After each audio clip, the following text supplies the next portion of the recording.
All right, welcome everyone to chapter 14, and Judith has prepared some a set of questions for us today. Go on, Judith.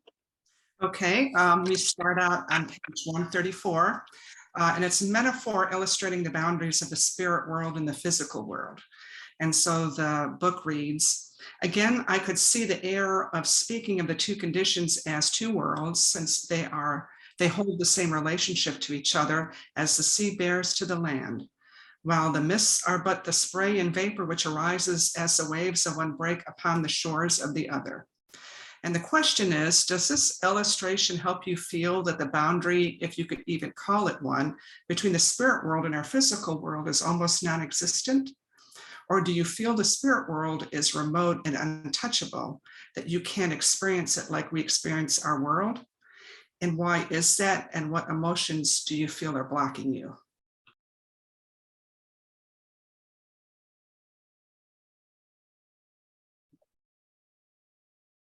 Michaela?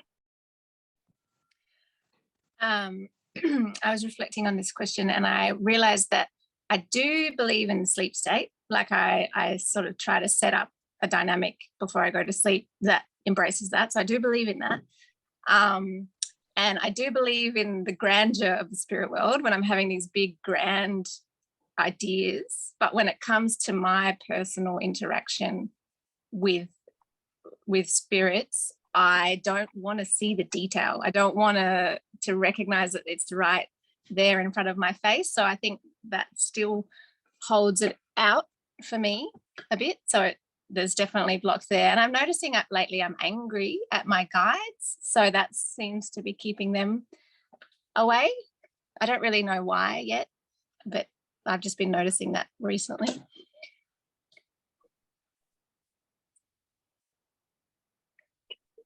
Well, Judith. Yeah, I feel like when I'm sleeping, my experience seems so much in earth, like I almost think I'm just wandering around the earth plane. I don't really know if I've gone into the spirit world because there's buildings and things like that. And I don't feel like in my waking moments, I'm in touch with the spirit world because it seems like it's so close to us that when we're awake, we should be interacting with it more too. You know, be more mediumistic, be able to feel things more. And I'm not really quite like that. Unless I am, and I'm just blocking it, you know, but it does seem very remote to me. That's why I asked the question. Yeah. Okay. Selena?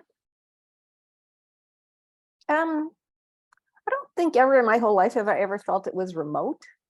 I don't really know what it was, but I've always sort of felt comfortable kind of crossing over to talking to spirits. So I don't feel that. I think what I want is more, actually. I'd like to see more where people are, the spirits that I'm talking to, what their environment looks like, what they, you know, just see, I kind of get glimpses, sort of, but not a real visual. Like I'd like to see them in form, you know. So more would be good. So I'm ready for that. I don't know if I'm ready for it. I'm sure I'm not because I have blocks, but I have no clue what those are. Yeah, as yet. Yeah. So go ahead, Michael. I enjoyed thinking about this metaphor that he uses. You know, I try to place myself, I feel like I'm on the earth looking at the sea. And so what would it be if the spirit world is the real part? So what if I'm in the ocean looking out at the earth, you know, at the land, and then the mists don't seem to be part of the sea. They seem to be something independent that like goes and gets people and performs this function of preparing them by stripping them of what they had so that they're ready for the next one. So it was interesting to think about it. I feel like I have resistance to the spirit world. You know, not really feeling God or my guides or spirits. So I think it's resistance, probably some fear. I think it's there's an inborn sensitivity that I'm just not willing to open. And so I feel like I could be in the mortal world and kind of be aware to a degree of what's happening in the spirit world, and maybe not see it unless I'm in my sleep state. Those are my thoughts on it. Well, why do we want to keep, like for me, I can feel that I want to keep a separation between physical world and the spirit world. And why do you think that is? Why are you wanting to maintain the distinction? Why are you orienting your awake state in the physical? Because it's the only thing I see and feel and relate to. I'm not getting any sensation from the other side. Yeah. And there's also a great amount of disagreement on earth about what it is. So it's not like it's a social thing, a cultural thing that we're all striving for, that you can believe in together. Right. Like this idea of heaven.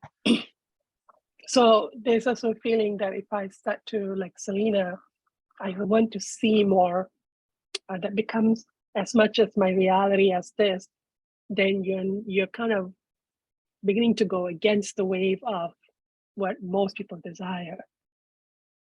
Because then you're going to get weird and you're going to get weirder. Okay, so that would be one good reason, right? Why we want to maintain that sense of groundedness. It could also be, I wonder if I would be too attracted to the spirit world and then say, what the hell am I here? I'm going to die anyway. I may just as well go. Maybe that's one of my fears, that I will then not feel the draw to stay in the physical world. Could be one of my blocks. Go ahead, Michael. Often, maybe Selena, people when they're dying, doesn't the veil get thinner and you become more aware of what's happening in the spirit world? Yeah, that's my experience. So are we? Yeah, go ahead. So maybe to see the spirit world better, we have to lose our grip on the physical world. Yeah, to actually really want that. I don't even know if they want it, because sometimes what they're receiving isn't even positive. Like I had one lady that was in complete terror of dying, was keeping her from dying, her terror of what was going, of the people that were, what they were saying, doing, like was awful. And I had talked to her about that, and then she was able to pass, just her terrible fear.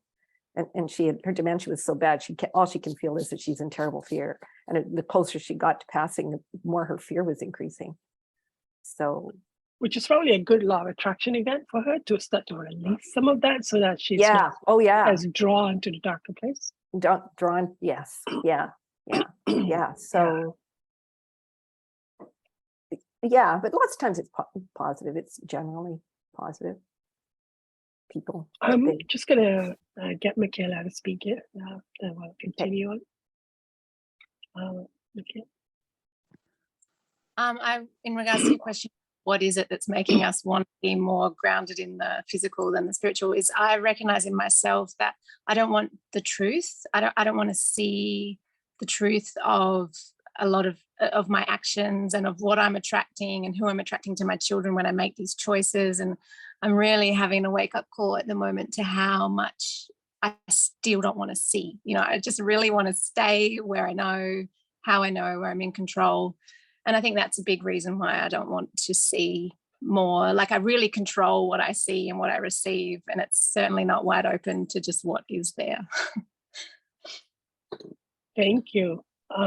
We it's so vast. There's so many things going on, so many rules, so many things playing out, that I do feel like I'm just going to get bombarded with an amount of knowledge and the principles. Yeah, it's a good point. That definitely is a fear. I just recognize in myself an addiction at the last few weeks of that I'm a nice, kind person. And I think if I could see the next layer of who's around me and what's happening because of me, I'd have to confront that addiction. And I just don't want to. Yeah. Yeah. I just connected to why I had to save my life. I had to create the facade of a super ultra good girl. It was to save my life. I get why I created that facade, and that I was in real danger every day.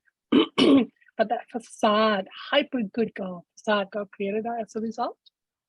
Try destroying that. I mean, geez, like, yeah, I like that one. So Judith, do you have something because this is a composition from your chapter? How would you like to? Oh, no, yeah, that's good. I was thinking about the spirit world and like Michaela, I don't want to lose control. And I was wondering why. And it's like, well, I don't want to be confronted on all the bad stuff that's there. And you really are out of control. Even your behavior can be out of control. I mean, I've had dreams where I was screaming at people. And so it's interesting. Michael? Is anyone aware of anything in the Bible, Old Testament or New Testament, where Jesus says it's possible to be in both worlds at once, or to know these things? So this was going to be my next point. When I look at Mary and Jesus now, what I'm seeing is that they are in the spirit world, engaging with the world, physical world. That's what I feel they're doing. I was just thinking like, oh, is that what that would look like? Because they're firmly anchored in the laws and principles of the spirit world, and are speaking to us from that place, which is why there's so much kind of like a disharmony between us and them, or between me and them. Because I feel like I want to say, well, gotta live in the real world. And they're like, this is the real world. And I'm like, no, this is the survival. And then there's that stuff over there. But that's not where they're living from, I'm guessing. So go ahead, Michael. My understanding was that they have that this earth life is a fraction of their soul's expression, and they have other bodies, other lives going on in the spirit world. So I could see, with one soul, with the being aware of life happening in different dimensions, which would be different from what it was from him in the first earth, in the first century, when he was divine here and just aware of everything. But it was, I think the lessons that came from the New Testament were like, the Spirit of truth will illumine you, or the Holy Spirit will bring knowledge. It's like knowledge of the unseen will come to you in the seen world, right, to where we are now, not that it enlarges us so that we are living in more than one dimension at once. Like in the passage in this chapter, they talk about how as you speak, it will come to you, like you kind of channeling. Is that what that means? Like that, because then we're like a prophet, because as necessary, as needed, God can then pour that knowledge into us to express it. And it's something that even we don't know what we're going to say until we say it. So that's kind of a really nice kind of a flow of benefit. And then again, you're like, well, I don't need control when all that's necessary in the moment will be provided to me. So that's kind of a nice, once we get over our fear, right? It's a good way to live. Virginia? I feel like I have more questions than anything. So you're saying that when, like Jesus and Mary, this is a fraction of who they are. And so their souls on the 22nd sphere, right? Before what they said still is, isn't it? That's so what we heard. Like Michael was there, Michaela was there, Judith was there at the last assistance group. Was it the last one? Where they mentioned that there are other Mary and Jesuses hanging out in the spirit world who are, who are whole, who are not struggling with the earth emotions and stuff. So it was like a statement. I have no idea what that means. We're all kind of like guessing, like, I wonder what that's all about.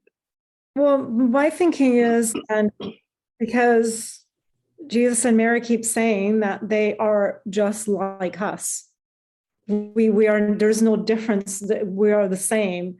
So is this afforded to them because they had enough love in them to be in the 22nd sphere, or are we all in that condition? Is this just a fraction of us, and we are like mostly spirit, and this is just a fraction of our soul having an experience? So they can do that because they're at one with each other.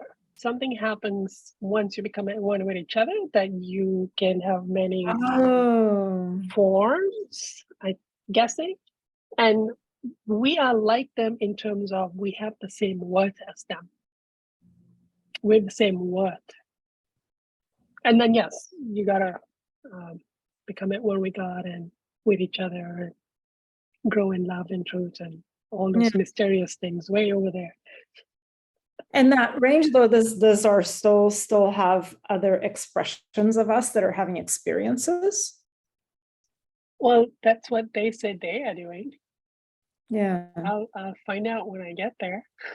I'm just, now I'm kind of wondering that, are we? I know. Because they feel like we're separating ourselves from them. I mean, this, in terms of what? No. Not worth, but yeah, in that regard of like the experiences of the soul. Yes, and what because what is possible with that? Absolutely, because we are still Curious about sphere. Yeah. Yeah, I mean, this is where our feeling of unworthiness gets triggered, and we gotta kind of let ourselves go through it while remembering that from God's perspective, we already have the same worth as them. But they're 2,000 years ahead of us in terms of time to develop and progress in a certain way, and we're baby souls. We came a little late. Yeah. Well, we can't wait on time. They're here again. Yeah. Michael? I just want to put a question mark by something you said, Mila. I don't think you, and isn't it 36 sphere that they're at? I can't remember. Thank you. But I can't remember. He initially said 22, and then I think they revised it to 36. Okay. I could be wrong. But I thought that if at the soul union stage, that's where you no longer have a spirit body and you can create, you can live without a spirit body. Yes. But I thought that advanced spirits could form could live in different dimensions and have multiple bodies. Once you one with God. Yeah, you don't have to wait till soul union for that. Right. Yeah. Hey. I can't even receive the knowledge on that. I don't have that level of growth yet to even receive. This is just stuff we've heard, and I get there. I'll find out. And some of you will get that before me, and then you can tell me. Yeah. Okay, let's get back here. This is too big. Okay. So back to the question of why do we feel that there's a difference between the physical world and the spirit world, between like ocean and shore, and are we invested in maintaining that, and why? It's basically what Judith is asking. Do we have anything more we want to add to that? Are you willing to let go the idea that there's even a veil?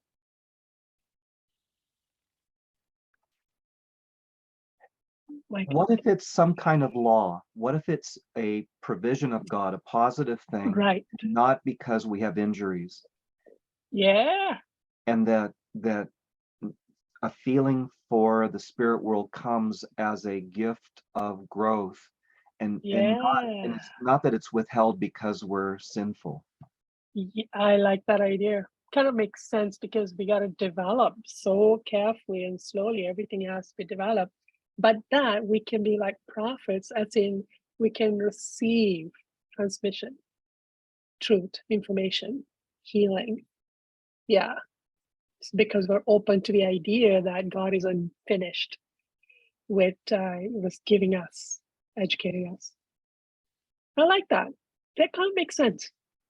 Yeah, just like there's actually a sentence in the chapter where the physical brain is not capable of receiving the higher truth. I mean, that could be some of the reason why we don't remember, but that it can be overcome. It did mention in the chapter. So, Michaela? Well, just with that idea, I'm just thinking about how children often seem to be more connected to the spirit world. So that Right. makes me feel a bit confused about the idea of growing into it, because they do seem to be more connected. They're So, already there. and then they're suppressed by their environment. So it's not a sin of themselves, it's a sin against them. But then I guess we keep perpetuating that sin. That's a good point too. Huh. Wow, good questions. I like this. I like questions. I have no stress about needing answers. Just stay in the question. This is good. Thank you. Okay, let's move on. Judith, do you want to go to the next? Sure. Okay. On page 135, when Fred notices the people passing above the mists, as he did, but wearing different robes, Krishna responds that they are in the sleep state. And then he makes the following remark. Ah, my brother, Paul was more than right when he said, eye hath not seen nor ear heard, neither has it entered into the heart of man to conceive the things which God hath prepared them that love him. We can only give you glimpses now of some of the avenues of research which will be successively opened for your study until you will become overwhelmed by the contemplation of the boundless provision, made by our happiness by his infinite love. So my question is, what do you think Krishna was saying in this remark? Because I was quite confused.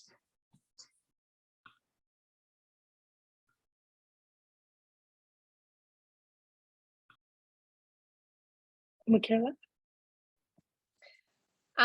I think that he was saying that right now, as we are, or as Afra was in that moment, where we have false beliefs and we're blocked emotionally, we can't conceive of that God is always providing for us and always offering support. And no matter what avenue we choose to be of interest, if it's aligned with God, it's infinitely expansive, and it's like to the minutest detail is supported and encouraged, and God is present in it. That was how I saw it. Okay. Other comments about that? Michael? May I ask Judith what the confusion or the curiosity was about? To me, it just seems that our little mortal minds can't imagine all the wonderful things that God has in store for us. And so I'm wondering, what stymied you there? I guess it was, I have not seen nor ear heard, neither had it entered into the heart of man. Yeah, I guess Michaela makes it really simple. I guess it was just the language. I just kept on reading it and just, maybe I'm just so stuck in believing that God loves me and that has prepared all this, taken all this effort to continually always be there. Yeah. And has got wonders for you to explore, whatever wonders you may even imagine. Like all the dinosaurs that ever were here are there somewhere. Go check out the dinosaurs someday. Like that will be a couple of 100 years of fun right there. Yeah. Okay, thank you. Michael? So Jurassic Park is somewhere. With loving T-Rexes. Boy, that would blow our minds. You gotta wonder why children hit 7 to 9 years of age, they are obsessed with dinosaurs, just obsessed. So you gotta wonder what they're hanging out with in their sleep state that they come back and yeah. I think another reason for Krishna mentioning these things is to say that there are some things which will surprise you that you can't understand, and also to begin to promote his curiosity about things. Yeah. Our curiosities are being promoted. Have more, and we'll constantly be. Yeah, wow. Okay. Thank you. Next question. Okay. Michaela, go ahead. I just wanted to say this quote really confronted me, because it just showed me how much I don't believe it, and how just these simple false beliefs that we have just keep us so stuck in one direction. And there's this whole experience going around us that we could be a part of, and we choose not to. Well, I guess we do choose not to be, don't we? And that was kind of exciting, but also really confronting to see that. I mean, this is how, when you damage somebody's worth, then they just won't have desire, and they just won't imagine and ask and create things, which is what we want. We want to keep people down from actually creating and imagining stuff. Can't control people that have wild imaginations. Yeah, it's really frustrating. Yeah. To me. Yeah, it could be so different. Yeah. Thank you. Okay, next question. Okay, on page 136, there is an explanation about our sleep state experiences, remembering them, and then implying that our existence could actually be continuous because God is like this, and we were made in God's image. So the quote from the book is, "This offshoot of, emation from, or begotten of God, which becomes man, then partakes of the characteristics of its source or origin. He that keepeth Israel shall neither slumber nor sleep, and the mind is like its God, possesses the inherent quality of continuity of action or operation." And so my question, several. The first one is, do you feel you can achieve living in such a continuous manner where you would recall every moment in your sleep as well as your awake state?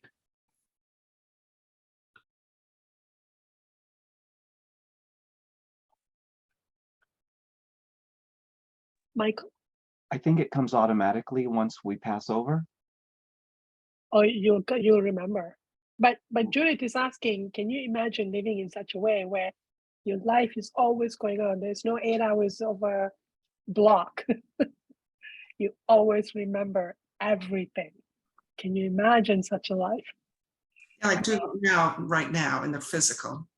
I imagine Right. you'd have to be at one with God for that. No, Okay. no. It's a choice of, I wish to remember my sleep state. So I have my sleep state experience, and then I wake up remembering everything I learned in the sleep state and carry on with my day. I never took an 8-hour break. That is what Judith is saying. Can you imagine waking up and then talking about, like Selena, well, I did this in a sleep state, and then I went over there, and a couple hours here, and then 20 minutes over there, and you remembered it all. And then you take it into your day life, because you would have learned stuff and apply it. Can you imagine living that way?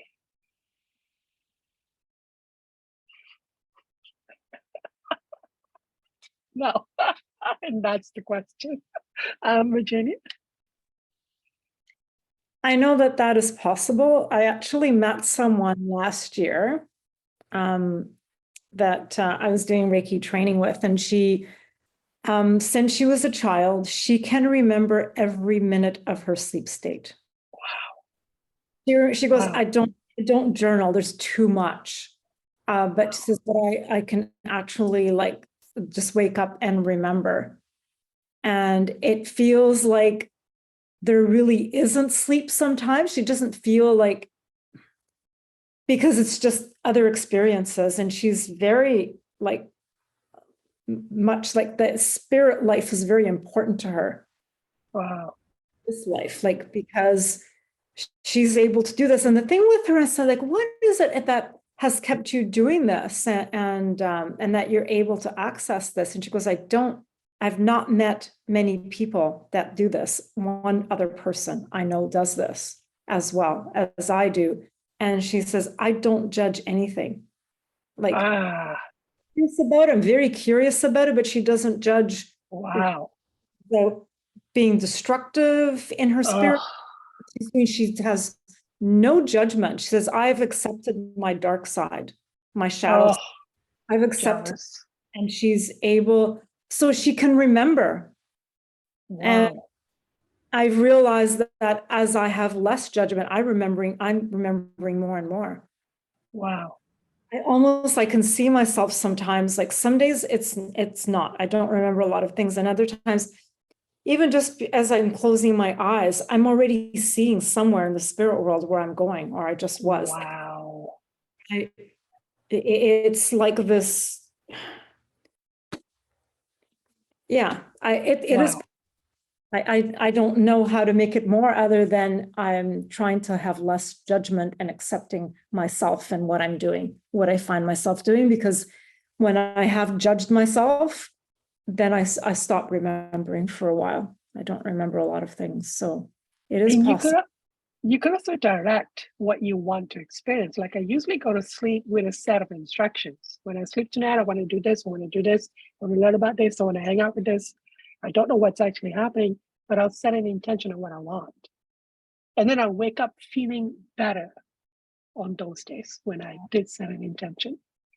And But sometimes when I feel like I'm trying to control my sleep state experience, and I have the worst time trying to get to sleep. I can't okay. go to sleep. So Okay. Thank you. I need to be open and accepting. It's like, what? Let me just, when I say show me where I'm at, show me Yeah. working on just this. And you know what? It does come. Wow. Okay. That's really good. Thank you. Judith? Yeah, I totally agree that it's the judgment. And I think that's what prevents me. And I did have, like, when I posed these questions and I watched Mary's video, and she said that when she knows that she's not dealing with emotions, she'll go to bed and then she'll have like kind of a negative sleep state experience. So the emotions that we're denying were getting triggered in the sleep state or confronted. So that's when you know. So I was a bit better, and I noticed that I had one night I thought I almost remembered everything. And Wow. then the past couple nights I've not remembered really much of anything. So it's just interesting. Okay. Yeah. But I think I have a judgment. I think I have an idea of a question to ask Afra about this. Other ideas? Selena, did you say you had a whole thing you want to talk about that? Michael, go ahead. So I'm not so much aware, Virginia, if I may direct this to Virginia, or possibly. You don't judge much, you said, and I'm not aware of how much I judge. So can you see when you're in conversation with people like me that, oh, he's judging, he's not aware of it? Can you see when this pattern is going on? Not always, because I still feel I do have lots of judgment. It's less than what it used to be. I noticed that I needed to get to work with that, and that I was judging myself a lot. But yeah, sometimes I feel it from other people and other times I don't. It's not, I can't say that I have a lot of consistency in what's happening. I'm getting glimpses, and yeah, you're talking about like us having a conversation and I can being able to see judgment in people. Sometimes I can, but I feel like that's only in situations when I've accepted that and stopped judging myself for those things. Then, in areas where I'm still judging and I'm denying, I don't feel anything. And that's what I think is happening. Because you're in harmony with it. You're in harmony with each other. It doesn't stick out to you. Hey, That's yeah. a problem. I was wondering about that. Why does this come up sometimes and not other times? And why is there not consistency? And that's because my development is not consistent across the board either. Yeah. Okay. Thank you. Selena. Yeah, I kind of thought maybe what I had to say sort of maybe applied to the next question more, but not really. They're kind of the same-ish. So I just had a real great breakthrough to studying this material, and actually after talking to Virginia the other day, because early on the doing this work like 10 years ago, I I was doing a lot of work around my mother, and I had a sleep state experience. So I was actually shown what I was doing in my sleep state, like a vision. And it was sexual incest. So I right away went, no way am I looking, that's just like dark stuff, dark influence. I'm not looking at that. And I've been kind of carrying it since then. And when, after talking to Virginia, I decided to just look at it, and I asked about it, and I said, is this a thing? They said, oh yeah, it's common.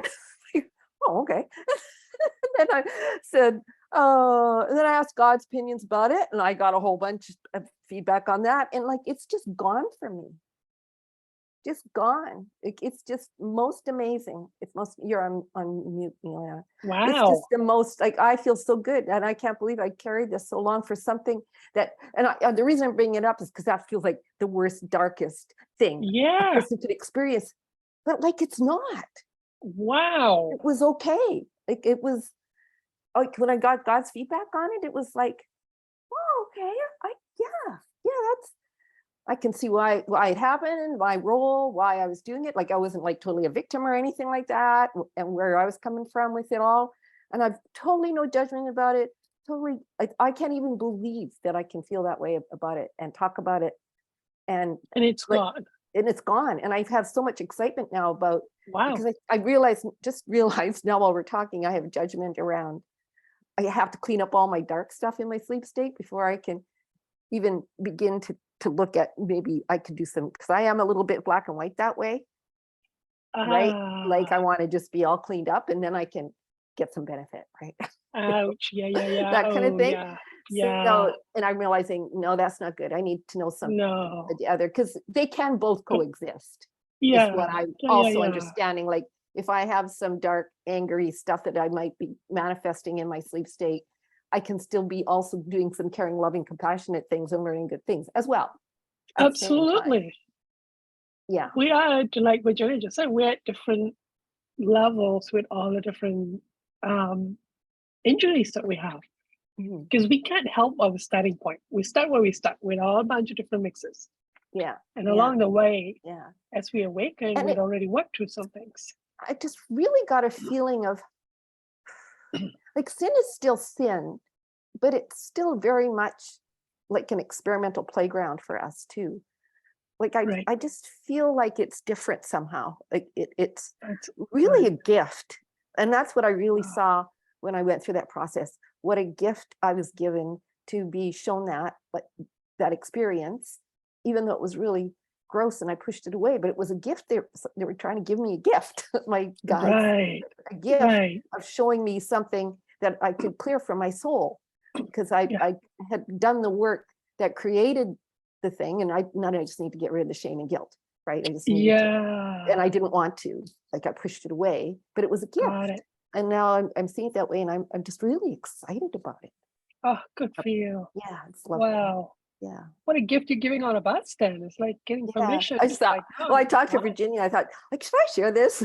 Because it's kind of a subject. I know. But boy, to get clear on something like that, that's just probably one of the most icky things that anybody would ever want to. I mean, if it's an experience you're having because you're completely a victim, that's one thing. But I wasn't. I was engaging. So, but I'm okay. Wow. It's okay. Like, I mean, that is what it takes. Once you get to that point, like I'm so happy that this happened in the sleep state, that I didn't carry that feeling that generated that action into death, like into my spirit world, because somehow I think that's different. It just feels different, that it would be like, there's a lot of grace in healing things in the sleep state. It feels to me like. Okay. It's really wonderful. Yeah. That's beautiful. Thank you. Thank you so much. Michaela? I remember Jesus talking about how sometimes dreams are specifically set up to trigger emotions in us that we need to feel. But I guess maybe that would be a sleep state as well, if you actually remembered it, because you are having emotional interactions, as Selena saying. Yeah. So, but Selena, talking about the gift of it, I've started to kind of employ that gift intentionally, like you were saying as well, Miller. And if I know that something's there, particularly when I'm with Brandon, my partner, I sort of hold back, but I know that there's things there, and I'll make a prayer to do it in the night. And I often find that I then get put into a very confronting situation, but that is so full of emotion. So if we are actually prepared to connect to the emotion, that's when the gift is received, you know, whereas I guess if you're judging it, you're staying away from it, aren't you? You're not actually letting your response to what's happening flow. And I find with those situations, I often end up waking up crying. And I always think if I wake up crying, it feels like I've kind of bridged the gap between the spirit and the body. So I'm really, it's going, rather than it's happened in the sleep state, but I haven't yet brought it through into the physical. So I love it when I wake up. Wonderful, even though it's traumatic. Awesome. I usually wake up shaking in fear, guaranteed, every time. No worries, there's so much of it. And now I understand. I was judging how much fear I have. And recently, this past week, I'm like, oh no, I was in danger every day of my life. You know, keep going. I get it. And when I talk to God about like, what's the biggest thing I need to work through, God's like, you're terrified of your mother, you're taking the power away. And I'm like, how I will save my tantrum for later. But anyway, moving on. A lot of big stuff are brought up here in this conversation, but I just want to check in with Judith. Judith, where are you at now with this question that you asked with everyone's conversation? Oh, I think it's great. Okay. Yeah, it kind of goes off on its own, and you hear a lot of different things. And I feel like, you know, a lot of times you feel like you're the only one having the issues, and then everyone has the issues. Yeah. And do you feel a little more motivated to like going, maybe if I can just not judge? Right. Yeah, maybe. But you could even just try it for the next 2 days. I'm not going to judge what I see, just to try it out. Let's just see what happens. Truths, temporary truths. Let's just try it. Sometimes you can do it, something simple as that. Yeah, because I've been Just going for through, today. a lot of self-judgment in general, like in the waking state or this, and I'm trying to get like why I'm so self-judgmental. And I know it was something my parents did to themselves, and my mother specifically. I feel like I'm a carbon copy of her, but you know, it gets you nowhere, you know. So wow. Okay, this is awesome. I can feel some excitement among our guides about us wanting to release judgment. Michaela, and then we'll continue. I think with the judgment, it seems like it's such an intellectual thing. And so even if you can find a way to attach emotion to the judgment, so that, because that's all it is, isn't it? You're resisting being emotional to what you're seeing. So if you could just get emotional about what you're seeing, something will change with it. Who knows what, but something will change. So what's happened for me is I've said to myself, I am not doing an interpretation of what this means. I'm not giving any meaning to nothing. And that has stopped my judgment because I'm basically doing an interpretation of what that is. And I'm like, I don't care anymore. Emotions are moving. I'm moving on. Addiction's coming on. I really don't care. I'm not wasting any time interpreting what this means. If I have this feeling or don't have this feeling, or this was done or that, I don't care anymore. And I think that's, in a way, I've stopped judging by doing that. And have you found doing that when you don't place a meaning on it and you just respond to, you get a totally different about it as well? Like once you've through it, you had no idea what it was really about. No, and it didn't matter. Has the emotion moved and left? Yes. Did it stop the addiction? Yes. Right. That's all I care about. So okay, thank you. Okay, so Judith, you did ask about how has the sleep state experience changed since discovering divine truth. I want to go to the next question of what emotion do you have?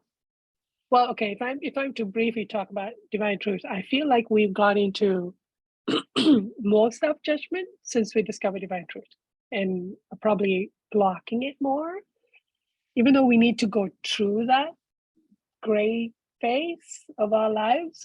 We probably probably judging ourselves more. I'm interested in what emotions do you have that you feel may be preventing you from engaging more positive people and places and remembering them? Like Selena, how come you don't remember the cool stuff you're doing in sleep state? How come you don't want to? That's basically the question, right, Judith? Okay, so I'm interested in everyone's ideas about that. How come you don't remember the cool stuff you must be doing? Selena? I feel like I have to kind of earn it in order by getting rid of all the bad stuff. I have to earn and that's a real big injury me all the time, wanting to earn things, good things. Anything that's good, I have to earn it. So I have to earn it by totally cleaning out all my sin. Well, yeah, right. That's going to happen. So you got to be perfect first. Yeah, exactly. Yeah, exactly. Yeah. Before I can see any good in myself or like that I'm doing good. Yeah.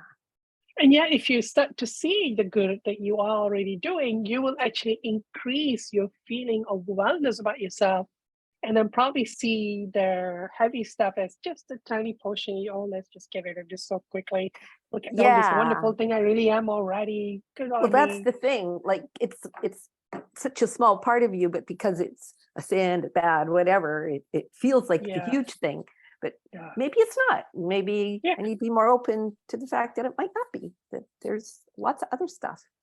And that's just still the leftover slime, Well, I'm just getting this for a while, idea that when you are willing to see the other stuff you're doing as positive and good, you will then own those strengths you have developed and then take that towards the dark stuff and apply it to it so that you're cashing in all the strength and energy. And having more power in it. Yeah.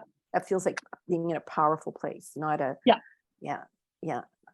And bringing it to the dark, broken selves in you, because, the hurt self, the sinner self, she's hurt and broken and she needs care. That's my approach to my hurt self right now. That strong, powerful person. Yeah, I can see that. Yeah. It's a good one. Yeah. Yeah. So, Judith? Yeah, I just want to clarify the question. I think what I'm trying to also say is like, what is preventing you from having better experiences? Because I feel like, I started to realize that I thought maybe I'm having these bad experiences because I feel I'm a bad person. Ouch.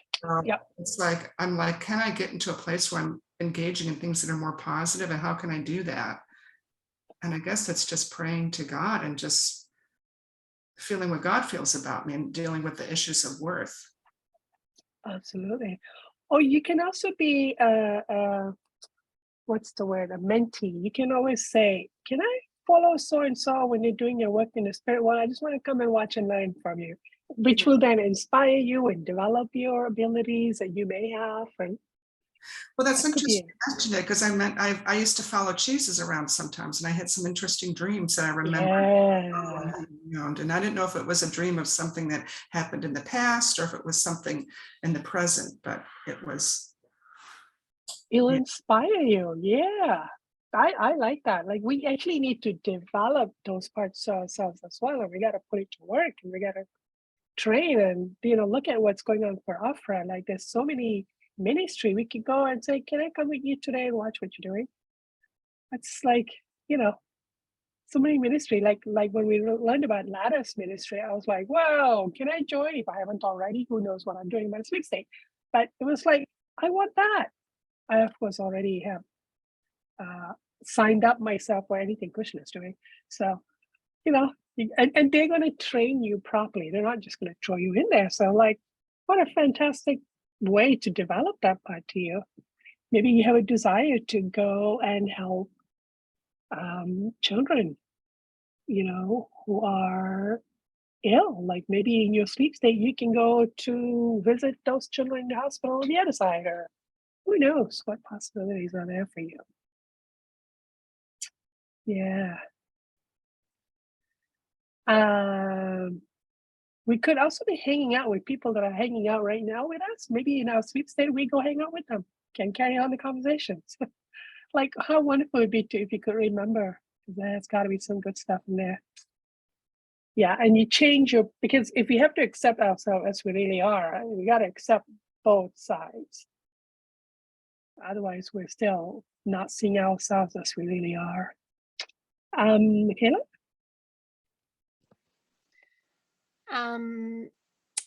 I found, like you said, Mila, just since discovering divine truth, like my first response to what we were learning was, oh my God, I'm doing everything wrong. And really just turn that judgmental eye on myself. And Judith, you said about how it's about praying to God and really wanting to know God's perspective and opinion of you, because it is such a varied, we have done bad things, but we have done good things. And I remember a lot of positive moments in my sleep state where I am going with children, or I am engaging, like going to seminars with Jesus and Mary. That's one of the ones that I enjoy when I've been hanging out with them. But I think, like really wanting to, like you say, Miller, as well, understanding God's perspective, because we're not all bad. We're really not, and so, just wanting to understand God's perspective on that. And even the bad is because we've absorbed false beliefs. And if we didn't have those false beliefs, we wouldn't be doing those terrible things. Yeah, anyway. God doesn't bad. That's not the way that God views it. Yeah. No, exactly. We're hurting in some way. Yeah. Thank you. Michael.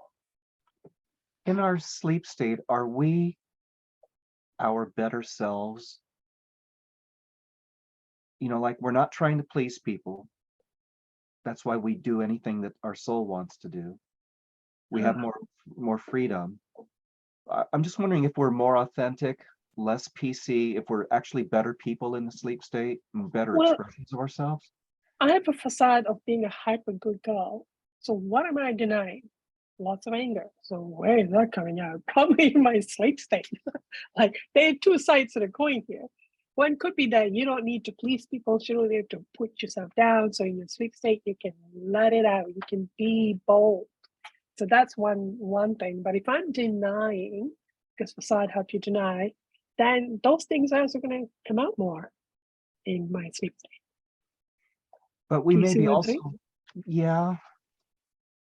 I agree with what you're saying, and I want that to be true for me, but I'm just going, well, I'm still in denial, Could be the other way too. What if the sleep state is our real state? Oh. In the physical world, this mortal state is our sleep state. And, yeah. And what if we're making intentions for ourselves? We have access to teachers more clearly there. What if we're making intentions to deal with these things when we wake up in the morning? It's not that we're going to bed with an intention for sleep, but what if we over there decide to be better people here? Like, because you're more aware, you're more knowledgeable of truth, you're more open to hearing your guides and listening to them. So you wake up with a list of things you're going to do when you wake up. I like that. Yeah. I mean, in the books, they do speak about the sleep state being the real life and this being the dream. They do mention that in the books, right? Have you guys come across? Yeah. I like where you're going there. It makes the two states more equal, and maybe that would help us to remember more if it's not this disequality. That would make you then. Oh, I like that. That's a matrix you just pulled on me there. It's like, oh, that will help me remember. If I see the sleep state as a more dominant state, then I want to be aware of the choices. And that this awake state is the subservient to the spirit. I'm going to try it out. I'm curious. I'm going to chew on that. Okay. Selena, and then if other people have ideas about what Michael just said. I kind of had another, I don't know if it kind of relates, I guess, but I really saw the contrast between how they were talking about the sleep state in the book. Like it's really a rosy picture. Like it sounds lovely. All you're doing is you're going to see your friends. That's it. And then Jesus starts talking about sleep state and it's like, oh, you wouldn't believe the stuff you guys are doing in your sleep state. So I'm going, okay, Yep. where's the balance here? Yeah. Yeah. Well, I think it's if you're denying something about yourself in your awake state, it's gonna show up in your sleep state. So the less you are in denial because you're not judging yourself, the more Yeah. you, So why do you it doesn't think show up. why do you think they painted it so rosy in the? Although after his father was hanging around with his cronies that weren't so nice, like they weren't It's being book so nice. two. Yeah. Book two is Yeah, the they dark. kind of I had trouble start with showing that the one. darker side of it, don't they? Yeah. That yeah. That's when it's ooh. Yeah. But then, because a lot of what Krishna is going to talk about in this book is there is no death. So then here's introduction where in the sleep state, you're hanging out with your kids, you're hanging out with your family members. Life goes on. So it's answering that question. When you have love for somebody and they're past, the love will pull you to continue having that relationship because it matters. So it's kind of answering that question. But this is book one. Book two. Yeah. Okay, I want to move on. I'm just keeping track of time. I want to move on to the prophet. Judith, do you want to go to that question?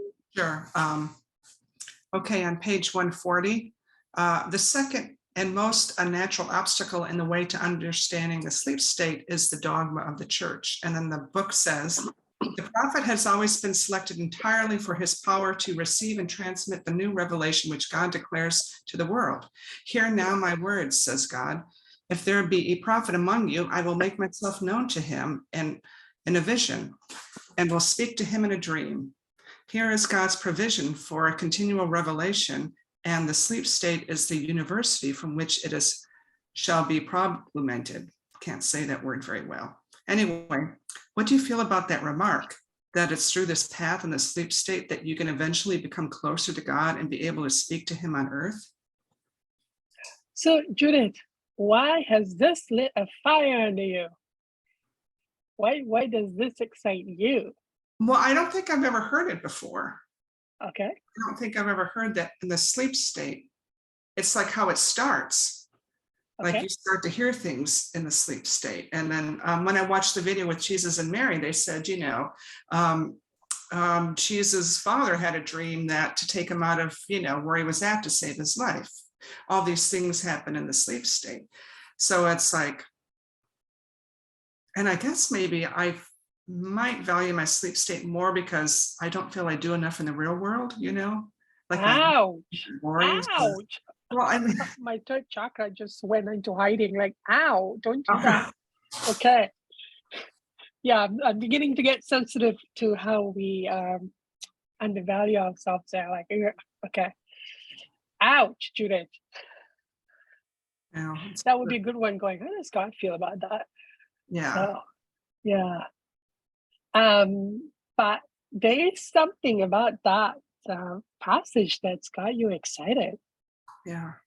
Yeah, I'm curious why are you excited about that and bringing in the sleep state into and then also there's a sleep state where you receive information, but then what Krishna is saying here is that in your awake state you will be able to receive. Sleep state is a university, but in your awake state, if you're a prophet, you can transmit information. Right. It would start in the sleep state, and then as you became in the awake state, suddenly you'd be able to hear more and more things. And I think it's because I don't feel like I hear as much as I, anymore. Or maybe haven't heard enough in my awake state. Okay, sleep state is where you can attend university. What would you like to learn, Judith? Well, I would like to learn how to get more in touch with, I guess, my guide and everything. And that's a good one. Okay, with your guide. I have a block with that.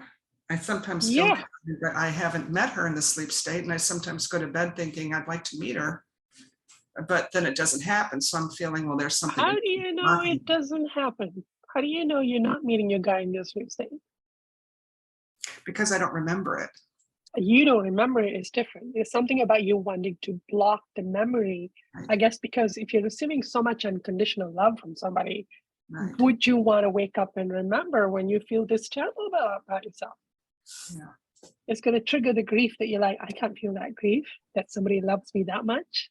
Yeah, that's the thing. It was feeling the grief about someone loving you. Yeah. And adoring you and celebrating you and being proud of you. And like, I can't hear any of that. When one time Robin tried to connect to my dad, and the first thing that came through was, he's proud of me. And I completely blocked it. She had to say it 2 times. I'm like, yeah, whatever. Sure, I'm glad he's proud of me. I don't want to feel it. Yeah. So triggered. I don't even know why I'm triggered. But then judgment will get triggered. So yeah, that's one thing you can learn in the University of Sleep State. How can I be more in touch with my guide while I'm awake? Because you probably are in your sleep. Looking at your desire, it's got to be already happening. Yeah. What else would you like to learn? I don't know. I'd have to think about it. I guess it Yeah. was seeing the lands and seeing the people. You know, I can't. You want to go on a tour? Yeah. That's lovely. I mean, that's a beautiful, safe thing to ask for. Can I have a tour on what goes on in the spirit world? Yeah. Okay. And then somewhere in there, you can ask, how can I do more in expressing my true nature while I'm awake? Yeah. Because your true nature is good. Yeah, that's true. Yeah, that could be something to learn about. I mean, somebody tell me you can have 8 hours of free education over there. I have a list. That's a good way to put it. Yeah, exactly. And taught by guides that really know what they're doing. Oh, yes. Virginia. I really feel that everyone learns and that in the sleep state, and that it has a great effect in what we do in the physical world. Yeah. When I knew about it, I'd have dreams once in a while. I've always been able to remember some of my sleep state and dreams, and but sometimes people just wake up and there's like, I have an idea. Well, where did you get it? You know what I mean? Yeah. You don't know where you got it, but you came back with it. Yeah. It's not the awareness that it was your sleep state, but I really feel that this is such an important part of our existence and how much learning in our sleep state. And if we lived even in a small community where that was encouraged and allowed, imagine you go to sleep on an issue, wake up going, found it, let's go. And you start developing it with each other because you're with each other going, what you learn? Did somebody figure this out? And then you're expected to continue developing what you learn. I think explain how you got it. Yeah, they get a lot of great ideas in your sleep state problems, and even myself, sometimes I touch on something in the sleep state and perhaps make a decision, like setting a boundary with somebody, but then when I'm awake, whatever emotions are in my physical body, I still have to work through that part. It's not completely gone. The sleep state doesn't just get rid of everything, and I'll do that gone. We're still connected to the physical body, and we have to work through that here too. But because it's like what Michael alluded to, where you have a certain desire to meet people's expectations that will make you go back. So you still have to get rid of those addictions. But we are spirits. I like Michael's idea that that the sleep state is the real. That is the real us, and this is the dream. Pull the matrix on us. Yeah, absolutely. Thank you, Virginia. Michaela, I'm just kind of keeping track on time right now. With my parenting, particularly when I felt really alone and overwhelmed, I've really counted on the sleep state as a place for the children to go, where I know that they're receiving a lot of love there. So when I'm making mistakes, hopefully, where they are, they're not having mistakes made on them. So that's been a real source of comfort to me, knowing that they have that. And I've really protected their sleep. That's been something that I've really fought to keep safe. And they've Yeah. always shocked me. Like they might be sick in the day, but then as soon as they go to sleep, they're not sick anymore. Their body is Wow. perfect fine. Whereas I know Okay. that's not with kids. So that's been a blessing to me. Okay. But now you're saying this idea of the university as well. I'm like, okay, what can I do more actively for me, not just for my kids? But that's amazing. I love it. That is, I had times, like especially last week when I was working through, I feel like the end of my power addiction, I was in agony. And I pray when I go to sleep, can I please receive some care and energy and anything? I'll take it. I'll take it. Love me away, in my sleep state so I can receive energy. And another thing I do is, even though my kids are adults, every night I pray, please protect them in their sleep state. Please help them have their guides and good people be around them. Keep them away from dark spirits. I pray every night for the adult kids. Yeah. I mean, I'm like, I know law of attraction and their desire, fine, but I can ask. I can at least ask for them. And I have a question to ask Afra. I was wondering if we can ask, how can we embrace the totality of our sleep state experience so that we can remember it? That's my question. Do you want to make it? Selena, go ahead and edit. What do you want? Say the question again. How can we embrace the totality of our sleep state experience, which means all of it, good, bad, and in between? How can we embrace it and therefore remember it? Michael? You mute. This might relate. I was looking to see about dream interpretation, and Joseph in the Bible interpreted the Pharaoh's dreams, and I was wondering, did Joseph get answers in the dream state? Yeah, sleep state, yeah. And so the Pharaoh had dreamt something symbolic, the sheaves and the different things that were going to happen to him, and he asked for an interpretation of it, and God gave Joseph the interpretation. And this reminded me of parables, how Jesus would use real visual images that we would have to meditate on and pray about. Right. So possibly part of the answer of getting more from the sleep state is, because of our limitations, we're going to get images and symbols that we are going to have to enter into a prayerful state to pull the meaning out. Nice, I like that. The other side. You're channeling today, Michael. That's awesome. We'll have to start with the dreams and be open to the symbology of the dream and the emotions of the dream, and then expand to the sleep state. I mean, I see it as a natural progression. Is that what you're saying, Michael? Like a first step is the sleep state may give us the imagery, and then in the wake state we reach back through prayer and meditation to get the meaning, and maybe over time that distance, that gulf gets narrower. Yeah, because we got to be prepared for it. Yeah, I agree. That's really good. Thank you. Okay, so let's ask this question, and then hopefully Michaela can still be here for the discussion. All right, so we may have gotten answers, so we may need to reflect and do them again. But what kind of answers did you guys get? You want to start with Michaela, or? Sorry, go ahead, Judith. Oh, do you want to start with Michaela since she has a time? Oh, yeah. Thank you. I actually just wrote a whole lot, which was cool. I don't usually do that, but basically what it came down to was that I need to embrace the part of me at the moment that doesn't want to keep fighting and wants to give up and doesn't believe in it.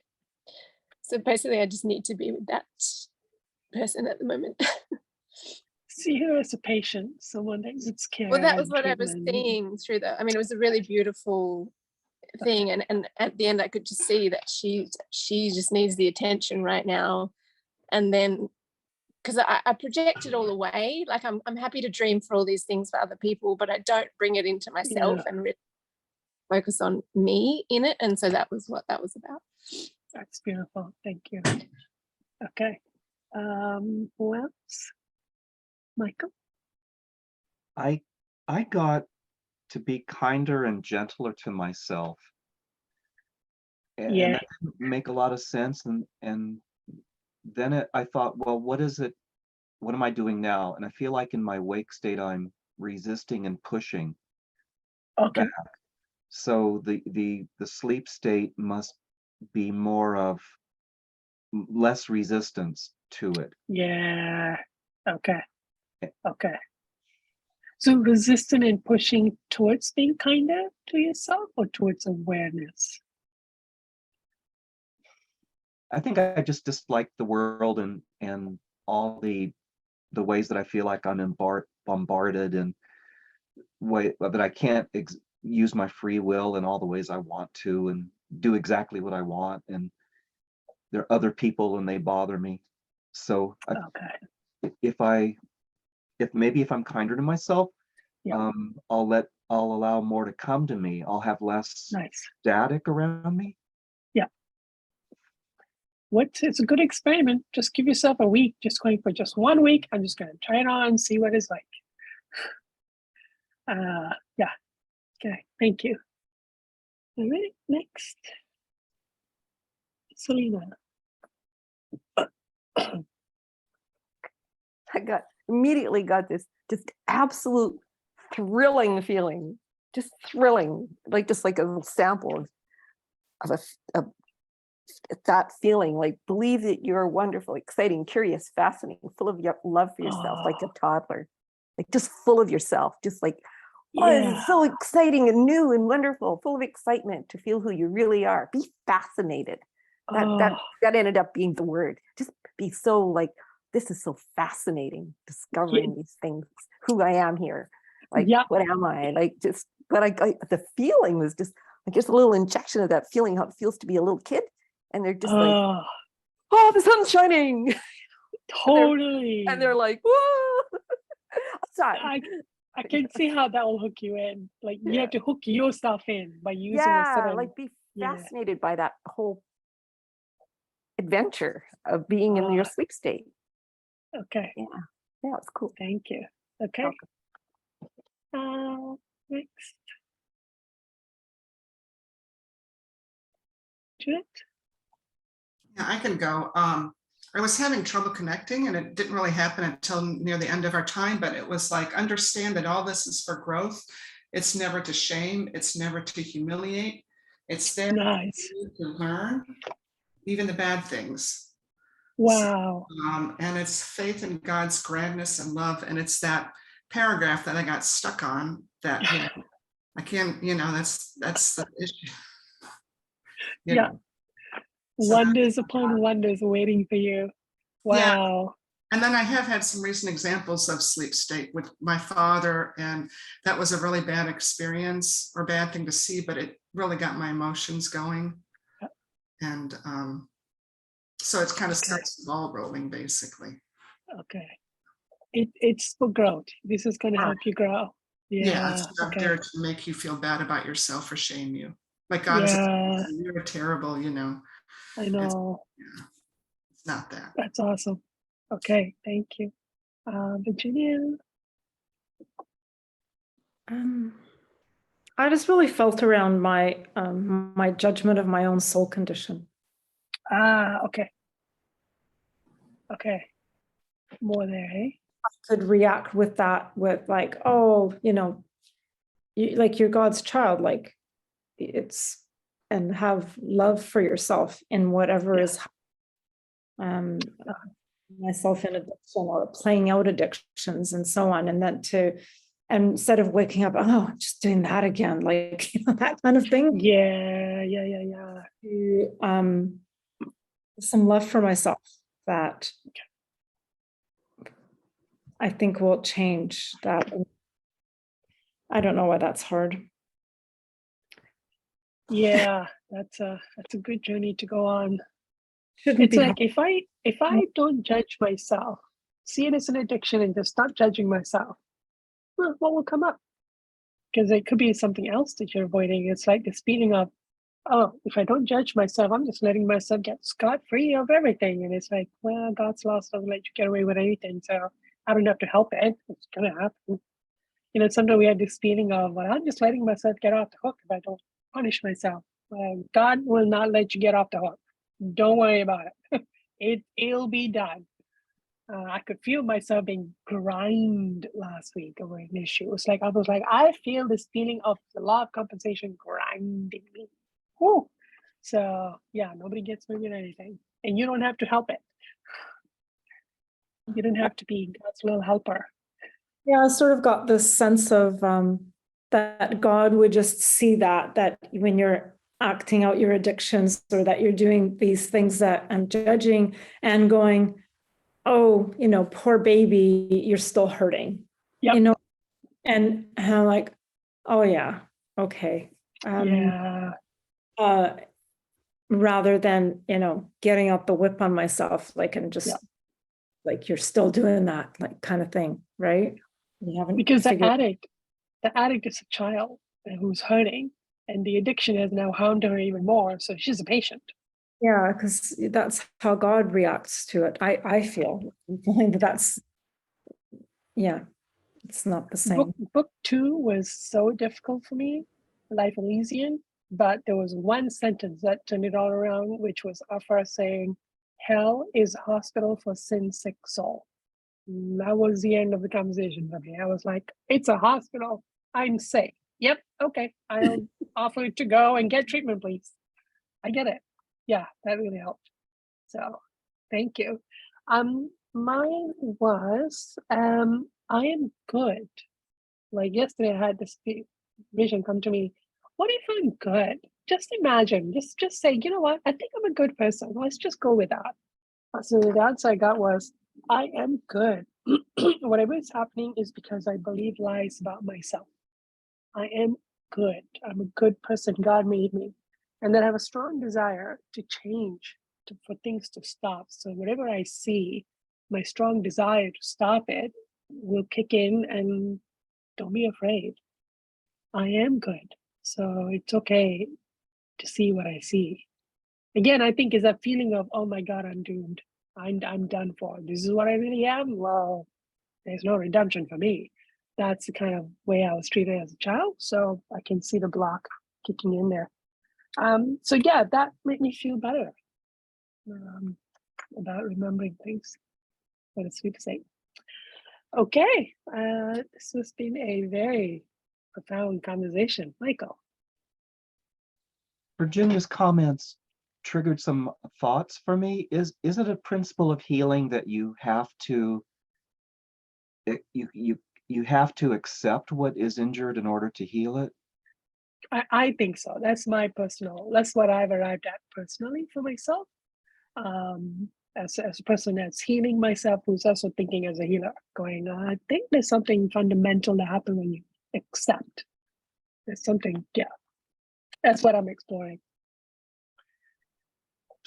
So like in the case of incest, you wouldn't be, oh, okay, because God sees us as we are, and if we have to accept ourselves as we are, which is what Selena did, I'm assuming. Yeah. Yeah, God helped her to accept herself, right? I think the acceptance is a very critical part of whatever happens. As a healer, that's what I'm arriving at. Michaela, did you want to say goodbye? Or? Oh, just on that, there's a whole part in the 2014 assistance groups that it's about, until you accept yourself, that's where you have to start the process. If you find that, can you send that off to us? Yeah. Okay. Thank you. It won't happen. But it's just one hour that was basically about you have to. Please, I mean, Judith, somebody go look for it. I really want it now. We need this. That were in New South Wales. It's in those ones. Okay, thank you. I'll have a look. I will have a look. I gotta go. Thank you so much. Okay. Bye. All right, everyone. Thank you so much. This was a very good conversation. Good question, Judith. Mm-hmm. Yeah. Very And good. no spirit addictions, none of that happened today. Like it's really good. Good. Yeah, it was awesome. I was worried because I was feeling self-attack, but that's just my fear. So I think when I, It was Oh really yeah, good. me too. I got a lot of spirits with the bringing up that incest thing. oh, Was really, they were just pounding at me all day, like yesterday, in the Wow. night, all night. Yeah, not to do that, not rephrase it in a more, like No, there are call lots it of like spirits it that is. don't want that out there, that they don't want anybody to. and the Call more it you like it talk is. about it, Selena, I think the more it makes it better because that's part of the fear of not being able to tell anybody. And then once you tell Yeah, people, you're not like, it's not the end of the world. exactly. Well, You that's what took I the felt power from away. God. Yeah. That's what I felt from God, was just to the whole, oh yeah. Basically the real major sin is having sex with somebody other than your soulmate, and all the rest of it's just levels of Right. Speaking that. of that, right? It's like, yeah. Yeah, having sex out of your damage and your injury is a sin, but the ultimate sin is Yeah. not having sex in a pure place with your soulmate. Like Yeah. like it's all based, like it's all comes from, like it's Yeah. simple for God, Like, Yeah. it's simple. That's Yeah. beautiful. Thank you. Yeah, it was really cool. Yeah.